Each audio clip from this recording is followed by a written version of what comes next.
So, I know most of you probably just know me as the guy who puts virtual insanity in weird places, but believe it or not, my job actually isn't software development. I work mostly in the field of cybersecurity, and for those who don't know, it's actually pretty far removed from any mainstream software development work. So when I was looking on the internet the other day at work, wasting time and billing hours, I noticed that no one has really done a cyber-centric Iceberg video, which is really a shame because I find the field so fascinating. So with this in mind, I've spent the last week or so putting together this iceberg with some things that I've learned from my time in the field. This video is probably going to end up being a long one, so I would just get comfortable, and whether you're at work, on a long car ride, or just trying to fall asleep, I hope you enjoy hearing some cool stories as we dive into the cybersecurity iceberg. So for those of you who don't know, an iceberg or an iceberg video is typically one in which there's a tiered picture of a bunch of different entries. The ones at the top are going to be more commonly known, things that you probably hear your grandparents talking about. Ones at the bottom are going to be more esoteric, more out there, more random. So we're going to be starting off with tier 1, which is going to be called insider threat. These are cybersecurity terms or phrases or ideas that you've probably heard of before. Your grandparents might talk about them at dinner, or you might hear your parents or your coworkers mentioning them. So these are going to be the most generic items on the tier list. So starting off tier 1, we're going to have one that most of you have probably heard about by now, but it's Anonymous. Anonymous is a hacker group that was founded in 2003 by 4chan user Aubrey Cottle. Its name was derived from the 4chan identifier of Anonymous, typically referred to as Anon by most communities in 4chan, which is reserved for people who choose to leave comments without identifying themselves. 4chan boards, specifically B, were often associated with trolling and other forms of mass pranks. Most popular among them was the Habbo Hotel raid of 2006, if you've heard of that. So from these humble origins, Anonymous would build to their first big hack event in 2008, when it successfully attempted to DDoS the Church of Scientology. The attacks were carried out with Gigaloader and JMeter applications, and after a little while, users began using a low-orbit ion cannon program, or LOIC for short, to continue the attacks. And from here on out, LOIC would become a signature weapon for Anonymous, and it was during this initial onslaught that Anonymous would upload a YouTube video in which a robotic voice would tell the Church of Scientology that they would be expelled from the internet. Hello, leaders of Scientology. We are Anonymous. Over the years, we have been watching you, your campaigns of misinformation, your suppression of dissent, your litigious nature. All of these things have caught our eye. With the leakage of your latest propaganda video into mainstream circulation, the extent of your malign influence over those who have come to trust you as leaders has been made clear to us. Anonymous has therefore decided that your organization should be destroyed, for the good of your followers. After garnering thousands of views and supporters, they came up with the idea of using a mask to be one of their main symbols, as both a practical way to stay anonymous and as a symbol of who they were. They ended up using the Guy Fawkes mask from V for Vendetta's graphic novel. The group has kind of slipped from the public eye for a while, but has made a bit of a resurgence in recent years during the George Floyd protests of 2020. So the next one we're going to be talking about is just the cloud, quote unquote, and this is a blanket term for cloud computing services, and more often than not you'll hear it being used the wrong way, or people claiming that it can solve all of their problems. There are many different cloud services with a lot of different companies that run them. For example, Amazon has their own AWS cloud, Microsoft has Azure, Google has a cloud, Alibaba and Oracle are other services that can be hosted by different companies.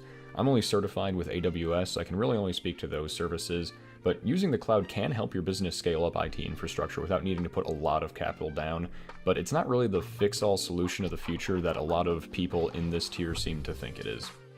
So up next on the iceberg we have Bitcoin and cryptocurrency, and this is a type of currency that has come into prominence recently amid the whole Bitcoin bubble. Speaking to Bitcoin specifically, it was created by Satoshi Sakamoto in 2009, and though his name and origins are still a mystery, it's kind of unknown what he looks like or even if he's truly Japanese, though that rabbit hole is a topic for another time. Bitcoin itself is a currency that is closely tied to something called the blockchain. The blockchain is a method for keeping track of transactions by having redundancy across multiple systems. This means that Bitcoin can operate without needing a central authority. So if your bank or nation falls apart, a record of transactions is kept digitally across multiple computers that all double check each other to make sure that the ledger is correct. Mining Bitcoin can be achieved through using the computing power of PCs to verify transactions and prevent fraud. For this work, miners are compensated with Bitcoin that is taken from a transaction as a fee. Bitcoin is harvested at a rate inversely proportional to the number of miners in the system. So when Bitcoin was first being harvested in 2009, you could actually mine about 200 Bitcoins in a few days with just a home PC. However, since the number of miners has increased dramatically since 2009, it would now take over 100 years just to mine one Bitcoin. So to anyone who wants to start their own Bitcoin farm, just save your money. So up next on the iceberg we have Somali Prince, and Somali Prince is a very common scam that Nigerian scammers will use to get money out of vulnerable people. Usually it's predicated with some situation such as, all of my accounts are frozen, I need 1,000 to unlock them, if you help me now, then I, a Somali Prince, will make you rich later. It's a really dumb scam, but a lot of older people, specifically ones with dementia, will easily fall for scams like this. In 2019 alone, it was estimated that some scammers can rake in upwards of $700,000 in a single year using these Somali Prince scams. So certainly be careful if you ever talk to a prince. So our next entry on the iceberg is going to be TikTok is a Chinese spy op. And this one's going to be a little bit more fresh in the mind as of recently based on the whole US trying to ban TikTok because of this reason, but essentially TikTok is a Chinese social media app that was released in 2016. It is often accused of being used by the Chinese government to spy on its users and collect their data. While the app is owned by a Chinese company and the Chinese government can access the data if they request it, it is not a certainty that they are actually viewing people's data, and TikTok claims that they aren't. Though it should be noted that in 2016, TikTok claimed that no one in China could access their data, and then this was walked back in November of 2022 when the company announced that yes, the Chinese government has always been able to access the data. So make of that juxtaposition what you will, but here's the entry. Up next on the iceberg, we have another popular one, Russian hackers. And Russian hackers are a common APT, or Advanced Persistent Threat, that most government security groups will have to deal with at one point or another. At this tier, most people are going to know them as the people that hacked the US election in either 2016 or 2022. As a more tangible piece of information, the most common Russian APT is called Fancy Bear, otherwise known as APT-28. The term bear in the group's name indicates that they are from Russia, and the term fancy refers to the word sophacy, a string that was found in the Russian malware being analyzed. At the time, an analyst was reminded of the song Fancy by Iggy Azalea, and so the so fancy word bears resemblance to it, hence the name Fancy Bear. The group has been known to commit a number of attacks, most notably a piece of malware that was installed on D-30 howitzers from 2014 to 2016 in Ukraine, which resulted in about 20% losses to the artillery there. They also helped to create a Windows zero-day attack in 2016 that allowed for spear phishing campaigns to occur. Its most recent attack was in 2020 when the Norwegian Storting reported a cyber attack against their email system, which allowed for sensitive information to be extracted from their computers. Though this was their last known attack, it should be reported that there are other attacks that were suspected to have been committed by Fancy Bear or other Russian APTs, though it can't be for certain every time with the digital forensics left behind that it was specifically Fancy Bear or even a Russian APT.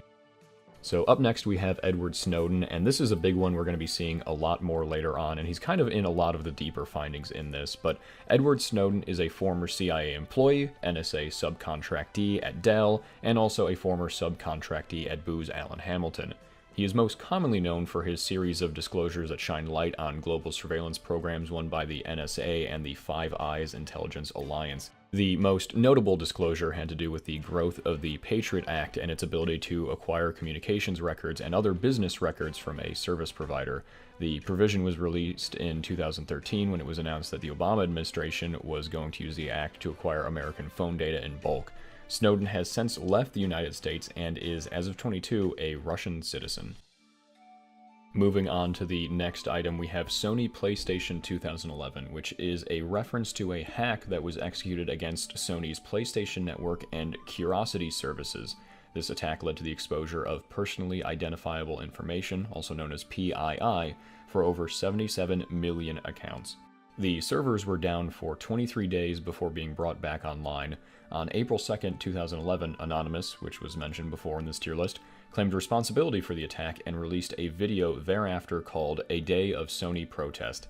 This led to a large amount of legal action. People had thousands of dollars in charges applied to their account. Sony lost a lot of money, and in the end they had to change their terms of service agreement because of it.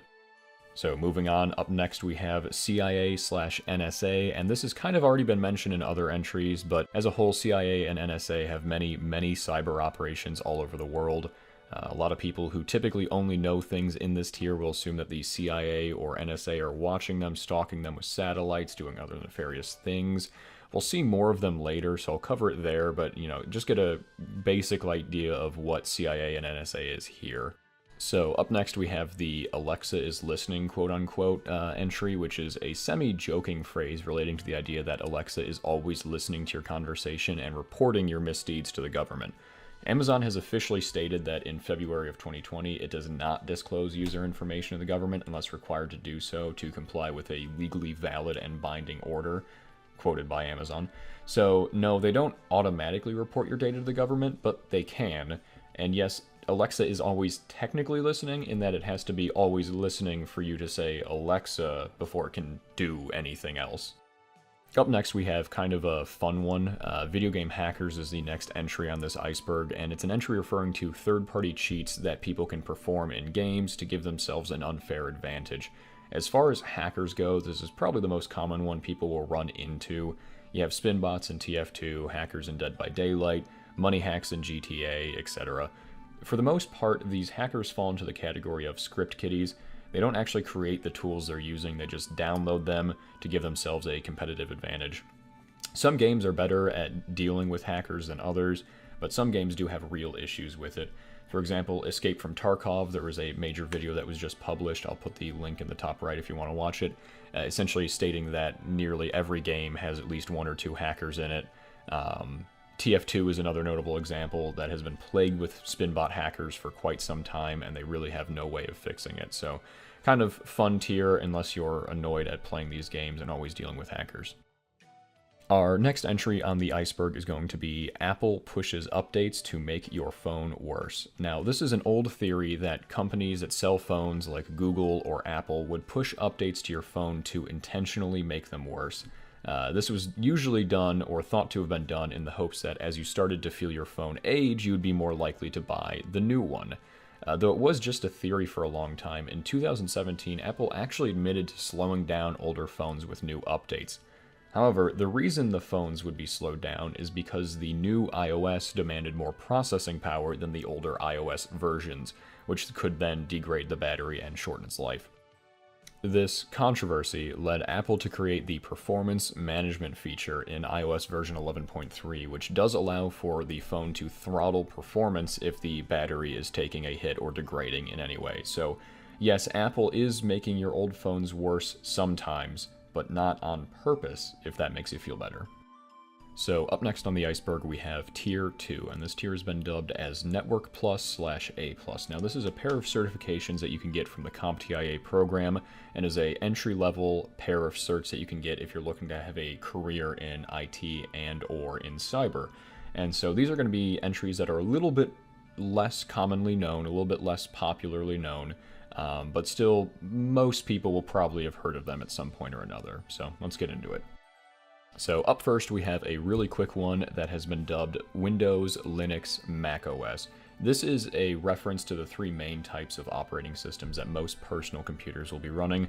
Obviously Windows is Microsoft's operating system, Linux is a family of open source Unix type operating systems. You can have Linux Mint, you can have, Red Hat, Kali Linux, whatever. And then Mac OS is going to be Apple's operating system. We'll hear a little bit more about them later on, but that's just a quick overview of what they are before we keep going. So up next, I feel it's important to just get the quick ones out of the way. We have software versus hardware next, and this is an easy entry to cover. Hardware is typically going to be the physical components of a system, the GPU, CPU, RAM, etc. The software is a combination of ones and zeros that cause the hardware to perform tasks. So for example, right now, I'm recording on SoundForge Audio Studio 16. That would be software. It's on my computer. I'm not physical. I can't touch it. Hardware is going to be like my GPU in my computer, my CPU in my computer, stuff like that. Up next, we're going to be talking about the next entry, which is quantum computing. Quantum computing is a type of computing that functions quite differently to how normal computers will work. If you don't know, normal computers utilize binary components called bits that can be either a 1 or a 0. Combinations of bits can be encoded into instructions that the computer can execute. Quantum computers, however, utilize something called qubits, Q-U-B-I-T-S. These qubits can hold information that the computer reads. Unlike normal bits that can be ones and zeros, qubits can enter something called a superposition, which is a combination of all possible states of the qubit. Now, this can be used to help create a new multi-dimensional computing space to solve complex problems that were never before possible. For a cyber-focused aspect, though, the main thing to take away is that quantum computing is a scary topic for cryptographers, as most ciphers that could take computational years to solve with normal binary computers, these problems can be solved in a mere fraction of the time through the use of quantum computing. So all the cryptographic hashes or encryption algorithms that we have that would take a normal computer 100 years to solve, a quantum computer could break the encryption near immediately. Up next, another quick one, just use a typewriter. This is a joke referring to the fact that most people who are afraid of being hacked may go to the extreme lengths to prevent it. Why risk using a computer and having people monitor your activity when you can just use a typewriter and be done with it? This is kind of along the lines of, I don't want to be monitored by the government, I'm just going to go live in a cabin in the woods because that's way safer. So yeah, just a joke entry, but still a fun one. So up next we have Wireshark/scans, and this is going to be one that you've probably heard of before if you've done any blue team stuff or if you're an IT administrator, but Wireshark is a common tool for monitoring or troubleshooting a network. It acts as a packet capture tool. Wireshark can produce .pcap files, PCAP files, that contain all of the packet data it has sniffed on a network. This can be anything from plain text data transmitted through HTTP or different heartbeats from servers pinging requests. It's helpful in the world of cybersecurity specifically, as it allows network analysts to see if an outside port is constantly accessing the network or if an infected machine is continually connecting to an outside attacker. It can also be used to identify if someone is attempting to port scan the network. If you see a number of SYN packets coming in accessing ports sequentially on a network, then you can probably be certain that someone is attempting to see which ports on the system are open or closed. So this is a really useful tool to have in your arsenal if you haven't heard of it before, and you can probably find a number of virtual machines in which you can experiment with Wireshark. So I would definitely give it a shot if you haven't yet. So next we have the CompTIA certs entry, and this is the baseline for most people who are employed in cyber. The CompTIA certs are a great way to show employers that you know what you're doing, have some experience in the field, stuff like that. Most people in IT will usually start by getting their APlus, NetworkPlus, or even some Linux certs. Meanwhile, cyber professionals will typically focus their efforts on the SecurityPlus, CISSP+, or even Pentest Plus exams. So I do keep my word. Up next we have the entry Satoshi Nakamoto. As mentioned before, Satoshi Nakamoto is the name of the inventor of Bitcoin. However, his true identity is actually a bit of a mystery. So for this entry, I figured we'd go over a few of his possible identities. First up, we have Dorian Nakamoto, a computer engineer who used to work on classified projects during his career. Other than that, his name obviously sparks a little bit of interest. They're both Nakamoto as the last name, but beyond just a name and a job title, there isn't really much to go on.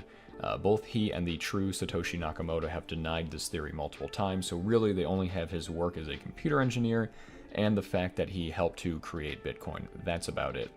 The second candidate is going to be Craig Wright. In 2016, Wired magazine released an article on Wright claiming that he was the inventor of Bitcoin. The main pieces of evidence were papers on cryptocurrency that he had written, emails discussing a P2P or person-to-person ledger, and transcripts from tax officials and lawyers containing statements from Wright regarding his involvement in creating Bitcoin.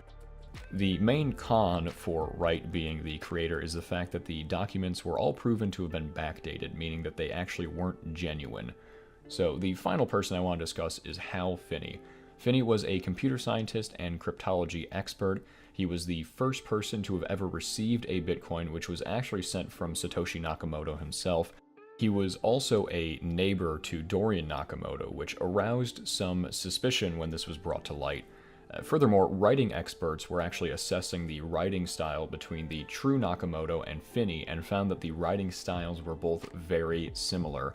The main piece of evidence that cemented Finney, however, as not being Nakamoto is the fact that Finney and Nakamoto had many emails exchanged between the two for years before Bitcoin had taken off. Moreover, they had an extensive Bitcoin wallet history, so for the time being, it can't be said for sure who the true Satoshi Nakamoto is.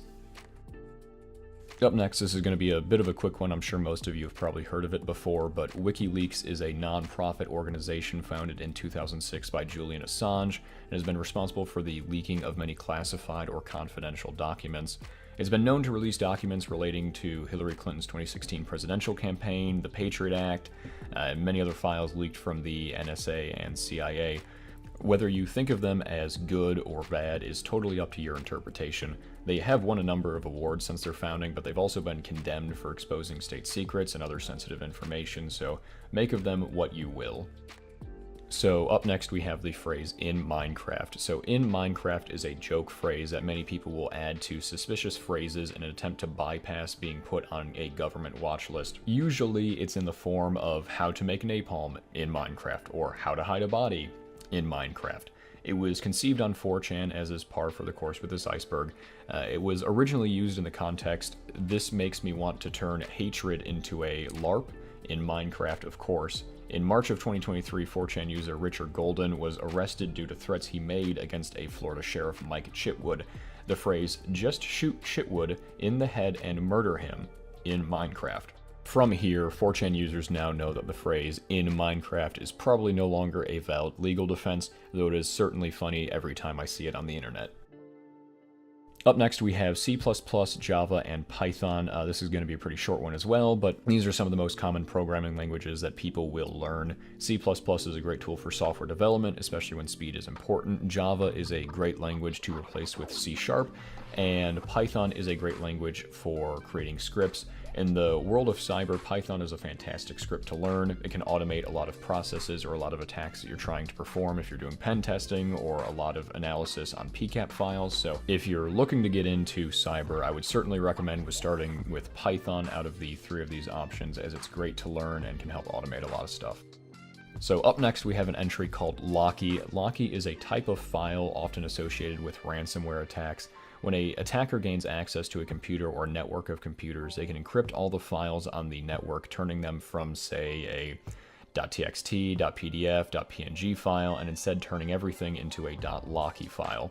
Usually the only way to get these files back is to wire Bitcoin to a specific wallet, and then you'll be given a key to unlock all the files. It's difficult to say whether the attacker will allow the victim to actually get the file back, as the attacker doesn't really need to stay true to their word since Bitcoin is an anonymous banking system. A company I actually worked for in 2018 was the victim of a ransomware attack that utilized .locky files, and instead of paying for the attacker, we simply isolated the machine that was continually encrypting our files, wiped the machine, and restored all of our systems from a known good backup. This was a clear sign to our company that we really needed to keep good daily backups, but if you're ever in this situation, be careful with just paying them to get your stuff back. Up next on the Iceberg, we have another fun entry. This one is Kitboga, NetworkChuck, and Professor Messer.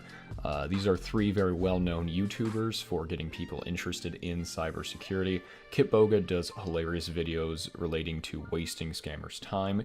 He has very intricate fake banking websites set up on his computer that he uses to trick the scammers into wasting time trying to get money from him. NetworkChuck does great videos instructing people on how to get into cybersecurity. He does information videos on topics like virtual machines, how to get into red team hacking, and even how to set up a home network. Professor Messer is another channel that I actually really like, which is associated with the CompTIA series of certs. He does live streams and has a whole educational video series on how to pass exams like SecurityPlus.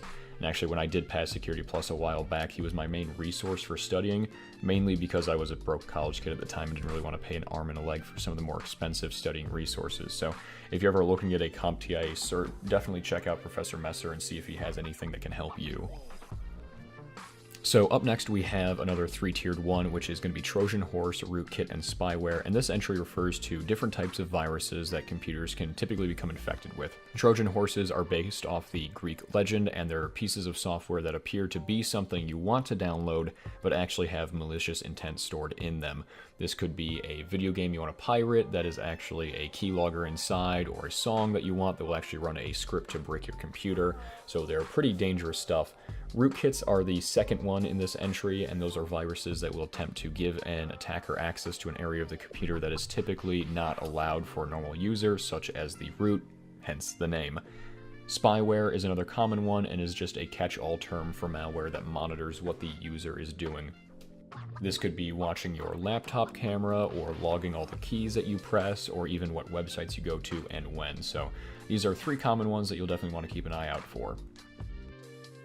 So this is an entry that I actually added later on, but is going to be important for one entry later down in the iceberg. So hash/encryption.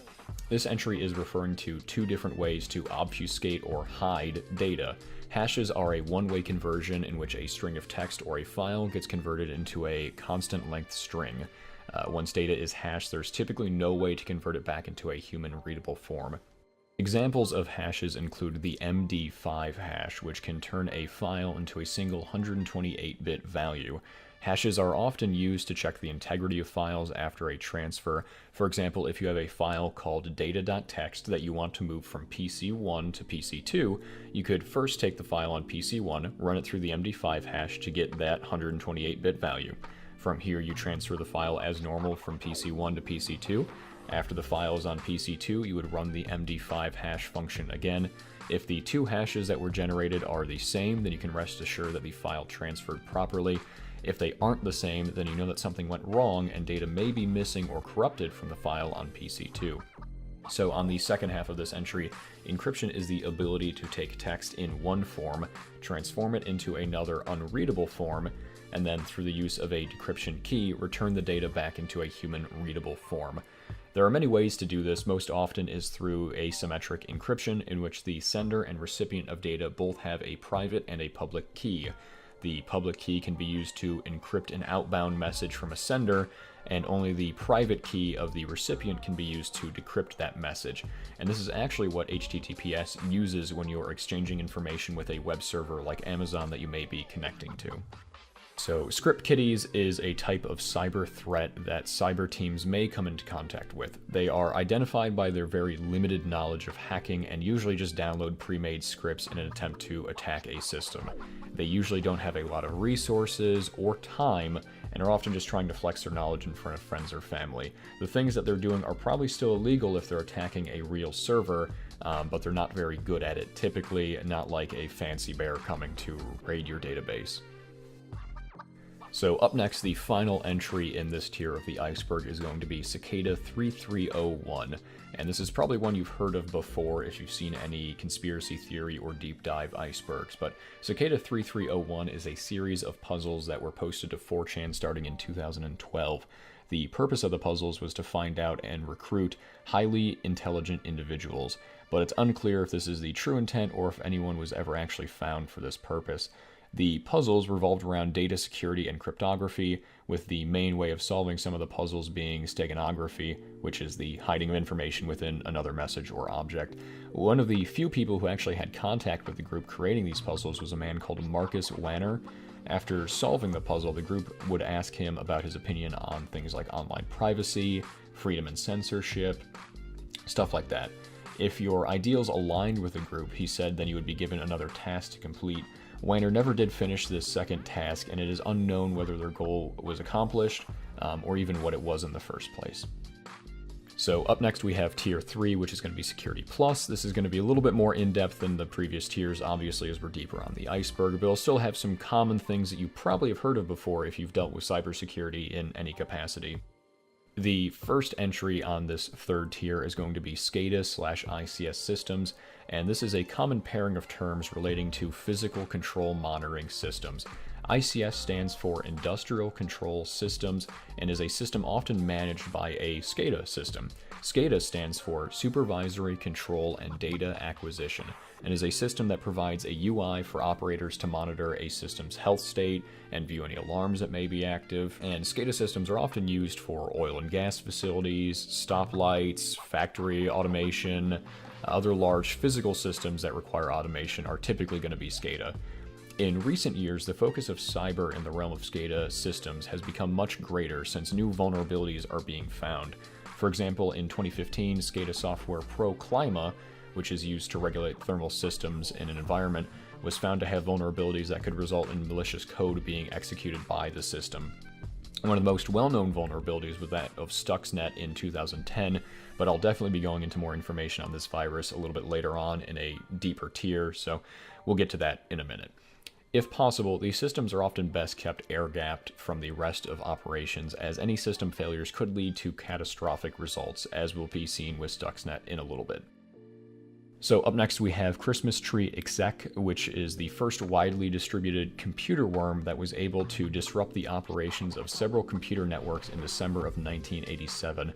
It was written by a college student in the Rex scripting language, and its main purpose was to display a text-based Christmas tree and then forward it to everyone on the recipient's email contact list. The virus resurfaced in 1990 and actually did force IBM to shut down its network of 350,000 terminals to deal with the virus so it would stop repeat sending to everyone all the time.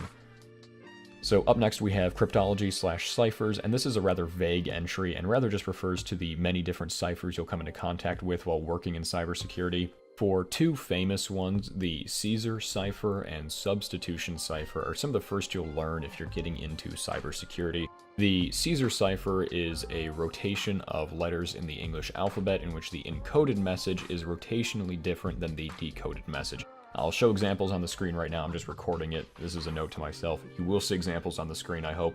But for example, a Caesar cipher with a rotation of 5 would mean that a decoded A would be equal to an encoded F, a decoded B would be equal to an encoded G, and a decoded C would be equal to an encoded H, and so on. So the way to get from the decoded to encoded is to rotate all the letters 5 forward, versus going from encoded to decoded is rotating them all 5 back. A substitution cipher is when a letter or symbol is directly substituted for a character when encoded. For example, we could make A be equal to 1, B would be equal to 2, and C could be equal to 3, and so on. This is a substitution cipher, often referred to as the letter number code. And so this is just a quick overview of what ciphers are in cryptology as a whole, but we'll definitely be talking about more ciphers and more cryptology stuff later on deeper in this iceberg. As I said, I keep my promises. Up next, the entry we have is Z340. The Z340 cipher is a specific cipher created by none other than the Zodiac Killer. It contained 340 characters and symbols, hence the name Z340. It was sent to the San Francisco Chronicle in November of 1969, and unlike the other ciphers that were sent to news organizations at the time, it remained a mystery and unsolved until just recently. It was cracked in December of 2020 by a team of independent cryptologists after a long wait of 51 years. I'll put a video link in the top right of the video right now, but David Oranchek and Jarl van Eyck, the codebreakers who solved the puzzle, made a YouTube video detailing how the message was actually decoded. The message is going to be shown on screen, so I'll save you all from having to listen to it in full. One of the main reasons, however, that it took so long to decipher or to solve this code is that the Zodiac seems to have actually made a number of mistakes within his own cipher, which made it significantly more difficult to solve.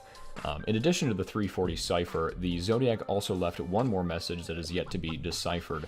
The text on this message is supposed to read, "My name is," and then give his name, but it has yet to be deciphered, though there are multiple theories out there as to what it could say. Up next we have the pairing of terms CWE and CVE, and these are two acronyms that are utilized in vulnerability assessments for source code and software projects. CWE stands for Common Weakness Enumeration, and CVE stands for Common Vulnerability Enumeration. CWEs are typically weaknesses in given code, such as buffer overflow, SQL injections, loops without end, and even dead code. They are often considered proofs of concept, as their risk level in the real world cannot be certain. CVEs, however, are known vulnerabilities within a given piece of software. They are considered in the wild and are composed of one or multiple CWEs that allow for the particular weakness to be exploited. We'll be covering more CVEs later on in the list, as I'll get more specific into them, so I won't give any examples now, but this is a quick overview for you to get an idea of what they mean later on. Alright, so another really quick one right here. We have AWS, Azure, and Oracle, and as mentioned in their Tier 1 with the cloud, this entry refers to specific cloud providers that could be used in any given project. Since they were already mentioned in a prior tier, I won't drone on about them here, but look into them if you run a business or if you think your business could benefit from using cloud services. So up next we have the term NVD-NIST, and this is a national database of vulnerabilities that are known to exist for any given piece of software. NIST stands for the National Institute of Standards and Technology, and is the institute that catalogs the vulnerabilities that go into the NVD, and the NVD stands for the National Vulnerability Database. For all the Red Hat hackers out there, I wouldn't get too excited about this. Most of the findings that are published in this resource are for products that have typically reached an end of life. Because of this, most competent teams will have moved their products to a supported version and therefore may not experience the same weaknesses as can be found in the NVD. Though, if you are conducting a penetration test and see that they're using an older version of some software, then this website may be beneficial to you. I'll give you two quick examples of vulnerabilities that could be found in this database, just as a treat and because I said I would earlier. First is going to be CVE-2017-1188-2, otherwise known as the Microsoft Office Memory Corruption Vulnerability. This vulnerability was published to the NVD on November 14th of 2017, and it allowed for the corruption of memory, which could lead to malicious code being allowed to execute on a system. The vulnerability was perpetrated by improper restrictions within the bounds of a memory buffer, or a CWE 119 for short. Because of this, anyone using Microsoft Office versions from 2000 until Office 2016 are vulnerable to this attack. Keep in mind, if you've installed the November 2017 patch, you're probably good, but if you run an old, unpatched version of this software, then you may want to think about an upgrade. The second CVE I want to mention is going to be CVE-2018-4878. Now, this refers to an exploit in certain versions of Adobe Flash that allowed for malicious code execution to occur. This was found in February of 2018, but lucky for us, it appears that it was only discovered in January of that same year. Any Flash versions up to, but not including, 28-0-0-161 could be susceptible to this attack. The attack was allowed to occur due to a use after free error in the code, which is marked as a CWE 416, and these errors typically occur when a piece of software releases a given pointer in memory, but then attempts to perform actions on that released memory at some later point. Seeing as how Adobe Flash is basically dead at this point, it's unlikely that we need to worry about this attack anymore, but it's still interesting to know about. So up next on this iceberg, our newest entry is going to be the evil bit, quote unquote. The evil bit is a joke request for comment, or RFC. RFCs are, quote, a type of publication from the Internet Engineering Task Force, or IETF, that usually describes methods, behaviors, research, and innovations applicable to the working of the Internet and Internet-connected systems, unquote.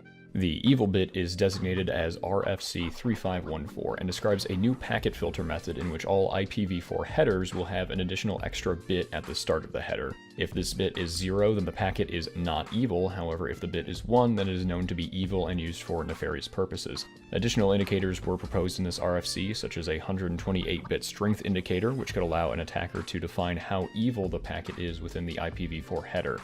The RFC ends with a few security considerations, chiefly among them being that if a faulty attacker were to forget to set the evil bit, then the routers would have no way of knowing whether a packet was malicious or not.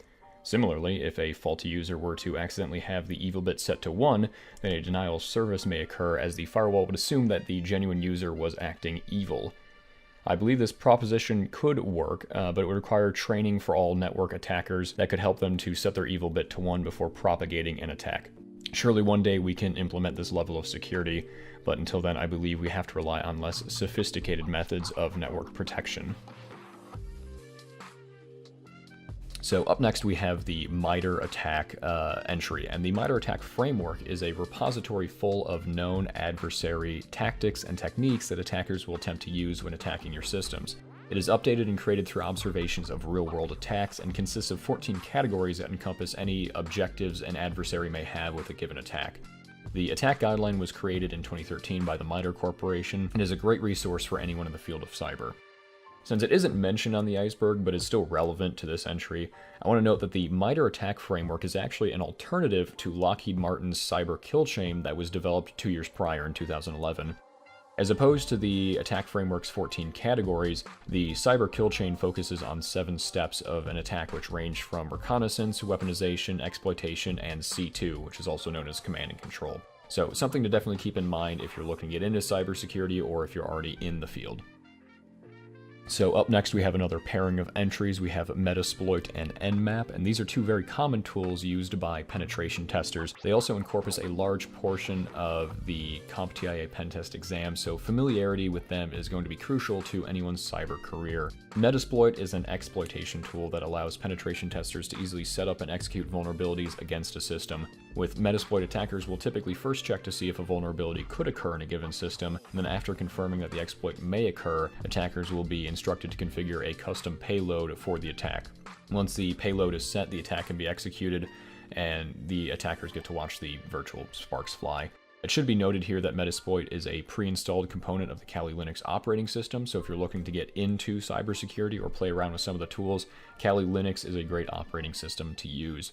Nmap, on the other hand, is a reconnaissance tool that can be used to probe a system for any open ports and to get the version number for any active services running. This is a tool that most attackers will use to pinpoint where a system can be exploited. It can also be used by blue team engineers to determine which ports in a network are open when they really shouldn't be. If you'd like to gain experience with these tools, there are a number of free virtual machines that can be downloaded on the internet to gain some legal hacking experience and get some familiarity with these tools. So the final entry in this tier of the iceberg is going to be the Fish Tank Casino exploit. And this is a kind of funny one that refers to a famous and very ridiculous exploit that occurred against a casino in July of 2017. The casino in question was using an Internet of Things or IoT device to connect a fish tank to a desktop computer that was then used to regulate the temperature, food release, and cleanliness of the tank. However, in order for this automation to take place, the fish tank had to be connected to the internet and to the casino's network as a whole. Because of this connection, a hacker was able to infiltrate the fish tank itself, pivot to the PC, and then from there exfiltrate roughly 10 gigabytes of data from the casino and send it to a private device located in Finland. The vulnerability was swiftly patched and lessons learned were had, but the damage was already done. A casino was bested by a fish tank. Also, if I'm being vague about who, what, where, when, and why with this entry, it's because most of the data is actually not publicly available. The company that helped to solve this issue, Darktrace, left the company's name, types of data loss, information about the hacker's secret, so as to not incentivize further attacks or to let the hacker know what information they had on them. So that's going to wrap up this tier of the iceberg. Moving on to the next tier, we have the CISSP. This refers to an advanced level cyber certification that most people will get later on in their career. It's not done by CompTIA, actually it's done by another organization, but these are going to be entries that are a little bit more in-depth, a little bit less known than some of the ones that we've seen before. So let's get into it. First thing I want to talk about in this new tier is actually something that most people haven't really heard of before or even know exist, and this is going to be the Five Eyes. The Five Eyes refers to an intelligence organization that comprises Australia, Canada, New Zealand, the UK, and the US. This organization has its roots in World War II codebreaker meetings between the United Kingdom and the United States. After the war, during the middle of the century, as tensions were rising with Russia and the US, the Five Eyes, often referred to as the FVEY, developed systems to help monitor their adversaries. The largest of these systems is referred to as Echelon, and is defined as a signals intelligence or SIGINT analysis network. Developed in 1971, this project successfully attempted to capture communications between people and systems by tapping into the signals those communications send out. From the start of the Echelon project, the number of whistleblowers has increased nearly as often as the project scope and size has increased. The most recent and most publicized leak occurred in 2011 and 2012 as part of Edward Snowden's mass of leaks. These leaks gave insight to the capabilities and scope of the project, which described it as a global network of electronic spy stations that can eavesdrop on telephones, faxes, and computers, and can even track bank accounts. This information is stored in Echelon computers, which can keep millions of records on individuals. Officially, however, Echelon does not exist. Back to the FVEY as a whole, the organization is widely believed to be the most well-known espionage alliance in history.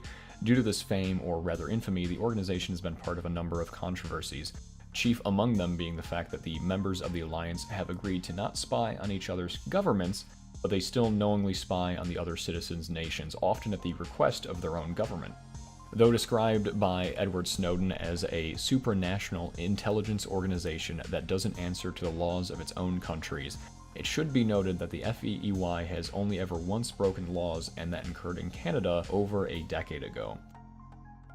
Alright, so keeping promises, up next we have Stuxnet, which is often widely referred to as the world's first cyber weapon. It reportedly started development sometime in 2005 and was uncovered in 2010. Its targets were primarily SCADA systems, specifically the Programmable Logic Controllers, or PLCs, that are used to automate and control the SCADA systems. Though no nations or other private groups have claimed to own this or have developed this software, it's widely believed that it was developed by the United States and Israel during a joint operation called Operation Olympic Games. The main vulnerabilities that were exploited were zero-day flaws within Windows operating systems, so any Windows OS from Windows 2000 to Windows 2008 R2 were able to be impacted by the virus. The virus was intended for use on different nuclear plants, specifically the Iranian nuclear program.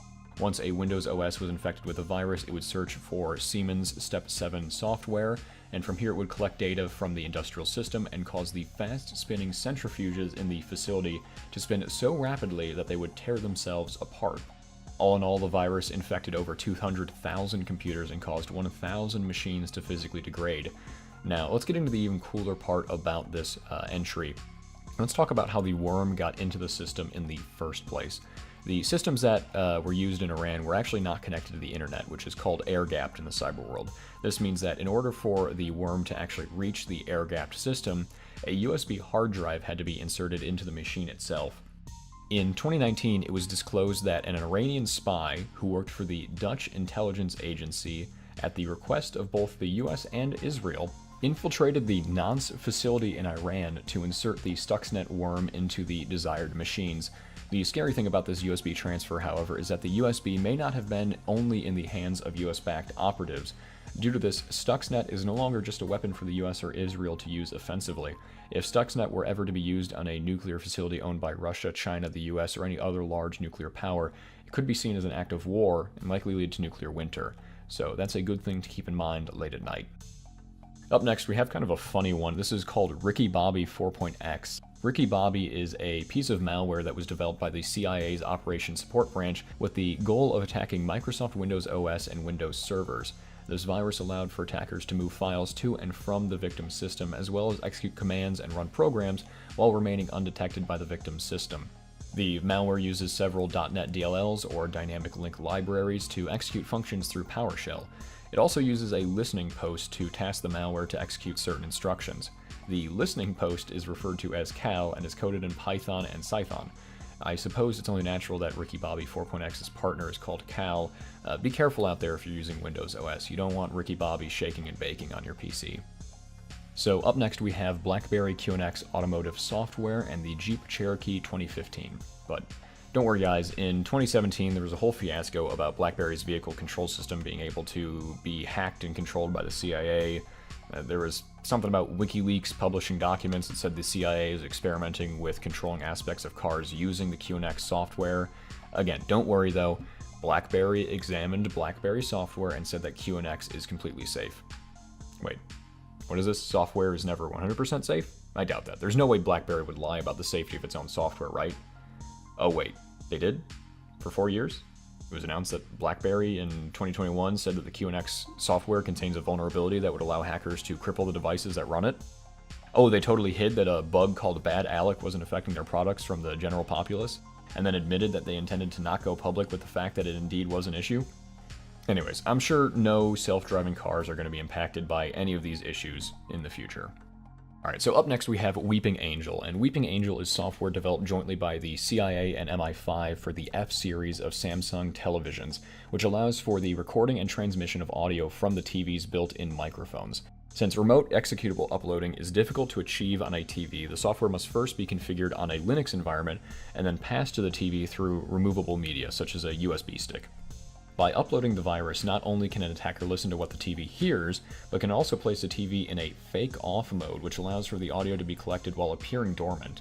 The spyware was first uncovered by WikiLeaks in March of 2017 after they published a number of documents relating to the software. You may think 2017 is a while ago, which it is, so you're probably hoping for a more recent update to their capabilities. However, the frightening thing is that WikiLeaks documents were released in 2014, and nothing new has been learned about the project since. So really, who knows what's capable after 9 years in this new era of smart TVs?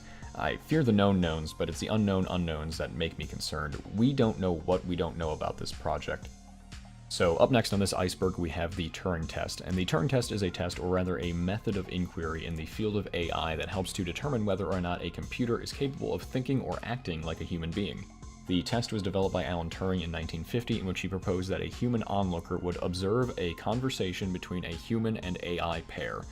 The onlooker would know that one of these two was an AI, but would not be told which of them was. If an onlooker could not reliably tell which one of them was an AI, then it was assumed that the AI had passed the Turing test, or was Turing complete. In more modern times, AI chatbots can often appear to pass the Turing test quite easily. Most of the chatbots will attempt to ask about their partner, ask about what they like, where they live, what they do. This type of fraternization upon which chatbots are designed has actually led to a comical concern called the Valentine risk. This is the fear that some people may unknowingly or unwillingly fall in love with chatbots as the chatbots attempt to seek out data from the people they're talking to. A malware program called CyberLover actually attempts to exfiltrate data from unsuspecting victims by preying on chat partners in an attempt to get them to divulge important information about themselves. So be wary out there when you're talking to someone that doesn't quite seem like a person. Alright, the final entry in the CISSP tier of this iceberg is going to be called the Lane Collective. The Lane Collective is a reference to an attack that occurred within the last week of this recording, actually, against a website called myanimelist.net. The site acts as an IMDb of sorts for the anime community, and just last week the site was down for roughly 2 days as security teams attempted to run diagnostics and repairs after a cyber attack happened. The attacker had replaced all anime titles in the database with "Let's All Love Lane," tampered with the scores on certain people's accounts, and inserted a pop-up to anyone who goes to their profile. Their main focus was a large message that was left on the homepage of the website. I'll display the message on screen, but I really don't want to have to read the degeneracy that this attacker left behind, so the phrase "calling on all anime fans to stand with us and fight for the future of anime" is a little cringe. They're cartoons. You committed a crime over cartoons. Out of all the hills to die on, you chose this one. That's just kind of sad. But anyways, that'll wrap up the tier 4 of the Iceberg CISSP. So moving on to tier 5, we have BlackBadge raffle winner. If you know what that means, great. If not, I'm not explaining it. So the first entry we have in this tier list is going to be DNMS. These are often referred to as darknet markets. These websites reside on different darknets such as Tor and I2P. Their main purpose is to sell illegal goods, services, or information that cannot be publicly displayed on the surface web. The first major darknet was created in 2011 by Ross Ulbricht, often referred to as Dread Pirate Roberts. The market utilized Tor and Bitcoin escrow, which would become the default choice for all future darknets that were created after 2011. In 2013, however, Chuck Schumer, a U.S. politician, led a campaign to shut down the Silk Road, which is the darknet market that was created by Ross Ulbricht, which resulted in the eventual close of the market in October of 2013. Other markets did eventually fill the gap left by the Silk Road, as they usually do, which left Schumer and the DEA's campaign all but pointless. I should note that this is not advised to get involved in any of these dark markets. There are a number of reasons to not get involved with a DNM. Though I think if you were considering purchasing illegal goods from one already, then there isn't much I can do to stop you. I can, however, provide a warning in a language you may understand. Exit scams are a common occurrence within many smaller darknet markets. The centralized manner of market escrow can allow a market to close down with money still inside of it. When this happens, any buyer's or vendor's cryptocurrency gets left behind in the hands of the ones who run the market. For example, in 2016, the DNM Evolution was shut down by the administrators, and they took off with $12 million in Bitcoin. Due to anonymity associated with the darknet web and cryptocurrencies, reclaiming any of your lost funds is highly unlikely to happen. So up next we have an entry called Warrior Pride. Warrior Pride was a spyware kit that was developed by the NSA and leaked to the press on January 27th of 2014. The spyware was intended to be installed on both iPhone and Android devices, and the whole kit comes with a number of functionalities. Included in the kit is a Dreamy Smurf, which could allow the phone to be stealthily turned on while the screen remains off, a Nosy Smurf, which could turn on the microphone and allow it to hot mic, Tracker Smurf, which could track the location of the phone and force GPS to turn on without knowing. Porous, which is a rootkit that would allow the attacker to have access to unintended parts of the phone, such as root. And Paranoid Smurf, which makes it near impossible to reverse engineer the malware. Warrior Pride can also be used to download any content on the phone. Literally nothing is off the table for retrieval. However, lucky for us, the software was primarily used for attacking Muslim targets during the War on Terror. Please keep in mind, when I say primarily, I mean that I have no evidence it wasn't used on anyone closer to home. During the War on Terror, the software was used originally finding plans or information about enemy leaders, but after finding a staggering amount of degenerate pornography on the phones, instead became a tool to discredit their leaders and their sense of pride. I think anyone would be hard-pressed to follow their leader if it turned out that there was custom furry art on their phones. So the next entry is going to be the MD5 hash can be reversed. This is an entry relating to the idea the MD5 hash sum can be reversed into a human-readable form. As mentioned before, hashes cannot be returned into a human-readable form, so this is just a joke entry. The MD5 hash has recently been deprecated due to the fact that there is the potential for collision between hashes, otherwise known as having two distinct strings that will result in the same hash output. If you Google MD5 hash reverse, you will find websites on the internet that claim to be able to reverse the hash, but that's not actually what the sites are doing. Stored within these sites are a database of clear text input and their associated hashes. If a user inputs a hash that is found within the database, then the database will return the original clear text response. This is often referred to as a rainbow table and is something hackers can also use to derive people's passwords. A rainbow table is a series of clear text phrases and their matching hashes that an attacker may generate before attempting to attack a system. If a hacker is able to access a website's database of passwords, the passwords themselves are typically stored in hashes, hence why a website can't just send you your password back if you forget it. By knowing the hashes, an attacker can use their generated rainbow table to look up any hashes in the database. If the database has a match to something in the attacker's rainbow table, then we know for sure that it's the user's password. So the MD5 hash, again, cannot be reversed, however, it is deprecated currently. Alright, so up next we have the entry Microsoft backdoors aren't just for China, which is a reference to the 2015 ruling that all foreign software introduced into China needs to submit its source code for review, as well as submit to audits and create backdoors for any hardware or software components. In addition, this law requires that all known vulnerabilities be submitted to the Chinese government as soon as the exploit is discovered if there is one in the software. This ruling has not changed in China, but companies like Microsoft and Google continue to do business in this nation, which implies that China does have access to Microsoft backdoors.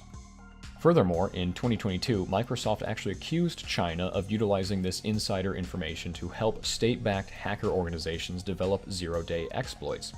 Helping to fuel the suspicion, Microsoft believes that the China-based threat actors had access to the zero-day exploit for the CVE marked CVE-2022-26134, which is a vulnerability affecting Atlassian products. The hacker group knew about this vulnerability 4 days before it was publicly announced on June 2nd of 2022. Back to the entry as a whole, however, it is concerning that if Microsoft, along with other corporations, are willing to provide insider information and develop backdoors for one nation-state, how many other nation-states have the same requirement that we don't know about? And furthermore, we know about China being a threat, but what about other nations that we don't know about? If China were willing to sell off the information they receive from Microsoft and Google, it's possible that other nations have the same knowledge that China does without us knowing. So is it possible that China is selling this information to other groups? Alright, the next entry we're going to be talking about is NSA uses radio waves to gain access to offline computers. This refers to the notion that nothing is truly safe, and we always need to be on edge at all times. No, I'm just kidding, but did you know that the NSA can access your computer without you being connected, even if you disconnect the Ethernet cable and turn off the Wi-Fi? Since 2008, the NSA has been increasing their use of a covert channel of radio waves that can transmit data from hardware within the computer to relays miles away. This isn't just for computers. The program also extends to offline computers, servers, smartphones, and a myriad of other machines through this technology. This program was also part of Edward Snowden's whistleblowing campaign and was disclosed in 2012, at which time Snowden claimed that the technology was installed in over 100,000 systems. As a piece of relief to anyone concerned, the capability requires an agent to physically install a radio frequency or RF transmitter within your PC without you noticing. This means that the surveillance is explicit and targeted. They simply can't access your offline desktop at the press of a button. So don't worry, as long as you haven't seen any agents messing with your stuff, you're fine. Probably. Next up, we have the entry, Andrew Yang was right about AI. Back during his campaign in 2020, Andrew Yang claimed that the development of AI, specifically AI that can create video and mimic human mannerisms, would be detrimental to our society. The ability for truth to be discerned and for a video or video evidence to be taken seriously will have been destroyed if AI can produce hyper-realistic videos and images at a moment's notice. Maybe it won't be such a bad thing, maybe it's just old people overreacting as they always do, maybe we didn't take him seriously enough.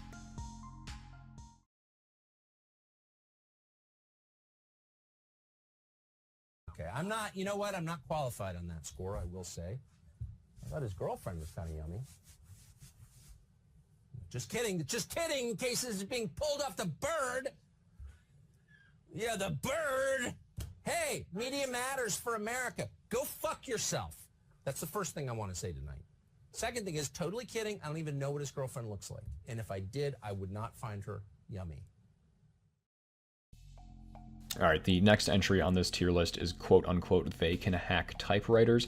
It's a bit of a joke entry, but not in the sense that it isn't true. In 2005, researchers from the University of California, Berkeley discovered that you actually can determine what words a person is typing on their keyboard using only sound. Researchers found that each keystroke makes a subtly distinct sound, and when at the average speed of 300 characters a minute, computers have just enough time to distinctly notice the sound each keystroke makes. In addition to sound alone, algorithms help the computer determine what word is most likely in any given context. For example, according to the researchers, the word yet is more likely to be typed than the word yerg. When given a sample of just 10 minutes of typing and the known words typed within each stroke, researchers were able to determine any subsequent keystrokes with 96% accuracy.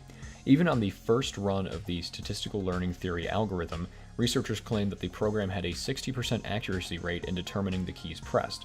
So it would lead me to believe that if the keys on a keyboard, in which all keys are essentially the same and can be distinguished on sound and statistics alone, then the same could be done to a typewriter in which each key is a different shape hitting the paper.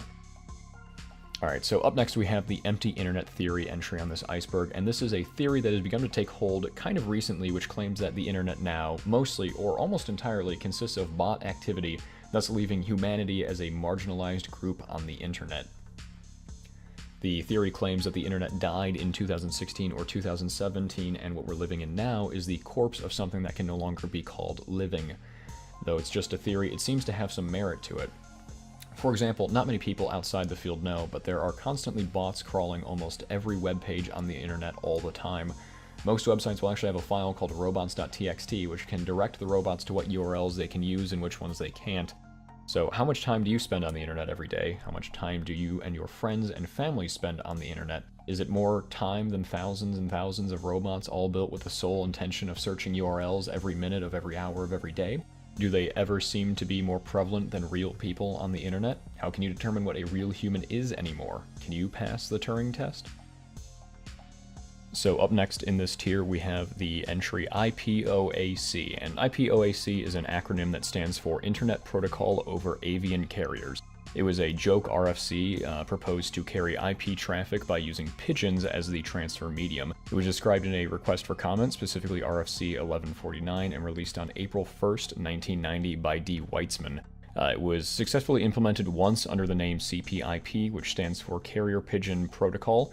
9 packets were sent over a distance of 3 miles, or 5 kilometers for the non-Americans, during a trial run that occurred April 28, 2001. Of the 9 packets that were sent, only 4 were received, which resulted in a packet loss of 55%. In addition to the packet loss issue, the response time for each packet could be anywhere from 50 minutes to 100 minutes. In addition, other notable issues with the IPOAC system were, and I quote, bird flu pandemics disrupting IP systems, unquote, the worry that, quote, unintentional encapsulation in hawks has been known to occur, with decapsulation being messy and the packets mangled, unquote, and the issue of carriers being blown off course as well were, quote, storms may cause significant data loss, unquote, and finally, to quote yet again, carriers have no talent for multi-homing and in fact enter a routing loop whenever multi-homing is attempted, unquote. This request has also the funniest photo of a dropped packet I have ever seen in my life. And so for the final entry in this iceberg and for this tier, they have found a way to speak without speaking. This phrase is a reference to the King's Pact, often referred to as the Seal of Solomon or the Ring of Solomon, and is found within the Lesser Key of Solomon, a 17th century book on demonology. The seal is often known to have given Solomon the ability to control the supernatural and bend demons to his will. In one of the most famous commands of the demons, he binds supernatural beings by a pact.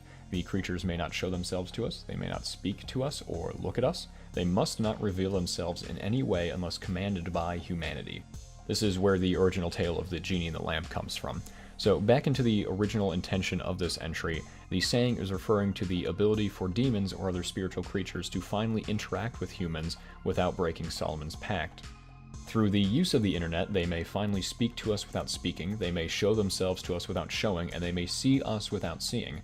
Yes, this one is a little bit more out there, but really think about it. For the sake of a silly argument, if demons were real, and they did want to make our lives worse, isn't social media the best way to let people destroy themselves? Alright, so that is the end of Tier 5. Moving on to Tier 6, which is labeled True Zero Risk, and alright, this tier is empty. The main reason it's empty is because it's titled True Zero Risk. Nothing in the world of cyber can truly be considered zero risk. Anything that you consider impenetrable probably just hasn't found an exploit yet, and with any wall you think is too strong to get through, some smart people out there will probably just go around it. The main point of this tier is to stress to you, the viewer, that nothing can keep you 100% protected. Nothing, except for today's sponsor, NordVPN. Sign up with code VirtualInsanity and get 30% off your first 3 months. No, I'm just kidding. Not even NordVPN can keep you safe from Ricky Bobby. However, I would like to take this time to end on a slightly happy note after all this discussion of mass surveillance and rogue race car drivers. Even though nothing in life is technically risk-free, it's up to you to decide what you value. I love playing games on my computer. I have a webcam staring at me right now. I have IoT devices in my home. I mean, I won't tell you what kind, and if I hear my toaster make a weird noise, I'll definitely shoot it, but I still have them because they make my life easier. Don't think that just because Windows can be exploited, you can't use it to watch funny videos. For the average person, none of this stuff really matters, and it's more just learning about cool science and neat facts than it is trying to scare you to live in a cabin in the woods. So please, enjoy life, learn to accept the risk, and as always, thank you so much for watching.